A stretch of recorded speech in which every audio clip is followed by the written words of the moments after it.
Kenapa YB Steven Sim diangkat sebagai Panglima Pekerja di Sabah? Jom kita rungkaikan. Terima kasih kepada semua ahli-ahli SMSU yang telah menjadi hero-hero kita.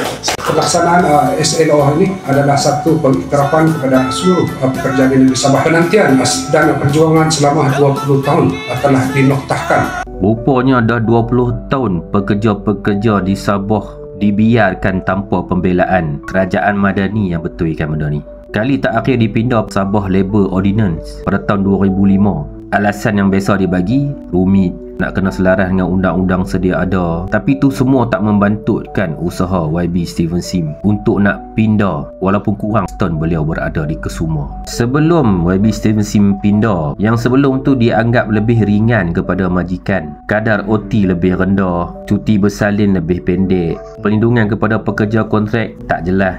Definisi buruh, gaji dan waktu kerja tak sekemas Employment Act yang ada di Semenanjung. Maka Barisan Kepimpinan Kesatuan Sekerja di Sabah mengangkat YB Steven Sim sebagai Panglima Pekerja sebab pindah benda yang dah 20 tahun mereka tunggu.